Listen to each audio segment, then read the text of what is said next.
For our first devotional thought today, I want us to come back to the book of Genesis where we're reading. And I want us to learn a principle of success. Now, the story I'm going to read you doesn't look like it's a principle of success, but it really is. You can learn some tremendous positive lessons from negative situations and negative stories. And this is one of them. I want you to notice 3 ingredients of success. The first ingredient is a common language and common words. We're talking about the Tower of Babel situation. Genesis 11, verse 1. At one time, all the people of the world spoke the same language and used the same words. And you say, Pastor, why would that happen? Well, remember, they all descended from Noah. Everybody came from one family after the flood. So, of course, everybody spoke the same language and used the same words. Everybody came from that family of Noah. So it's not just that their language was the same, but even how they used words and what words meant. Remember the illustration I gave you the other day? You not only need to know the words, but you need to know the culture. You need to know what the words mean to those people. Well, they spoke the same language and the same words. They knew exactly what each other meant. Verse 6, look, God said, the people are united and they all speak the same language. After this, nothing they set out to do will be impossible for them. A common language with common words is important to success. When people live with a confusion of languages, it's very hard for people to work together. And even if they speak the same language, but they use words differently, it's very hard for people to work together. Now, please, I'm going to say something really ugly here for a minute, so don't get mad at me, but just learn the truth. One of the greatest hindrances to success for our nation as the Filipino people is we have 80-something languages. And, most people speak 2 or 3.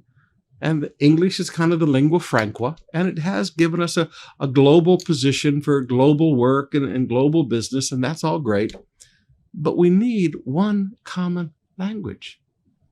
And never in our history has someone had the political will to try and make one common language for our people. Now, I know, well, Pastor, there's Filipino. No, Filipino is basically Tagalog. And the Cebuanos and the Ilocanos will be very happy to tell you that when you try to speak to them in Filipino in Cebu. They'll answer you back in English because they don't recognize it as a national language. Now, beloved, if there was ever one thing I could ask our governmental leaders to do, it would be, can we have one common language as a people where we all understand exactly what every word means when we say it to each other? Our ability to succeed would be unprecedented after that. We are a rich nation. We are an intelligent, hardworking people. We just need that common language. The second principle of success is unity. They were united in vision, both of what to do and why to do it. Now, there's the negative. What to do? They said in verse 4, come, let us build a great city for ourselves with a tower that reaches to the sky. Okay, they were united in a vision. But secondly, they were united in a wrong motive.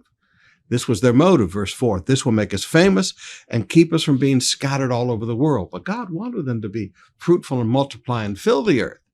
So they had a motive that was contrary to the will of God.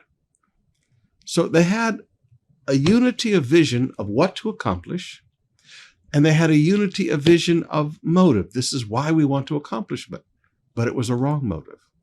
Now, again, if you want success as a family, if you want success as a department in a company, if you want success as a team, if we want success as a local church, if you want success as a go group, you have a common vision, a unity of vision, and you have a unity of motive. Now, when you have that unity of vision and unity of motive, and it's the right motive, my goodness, there's nothing that you can't accomplish. The third ingredient to success was technology. Genesis 13, verse 3. They began saying to each other, let's make bricks and harden them with fire. Now, to this point, nobody hardened brick with fire. In this region, bricks were used instead of stone, and tar was used for mortar. So they wanted to use new technology. They want to harden bricks with fire. Now, that made things very strong and very stable, and you could build very high because the lower bricks wouldn't be crushed because they were strengthened by fire. So again, same language with the same words. unity of vision, both of what to accomplish and why to accomplish it, and new technology. Those are 3 key ingredients to success.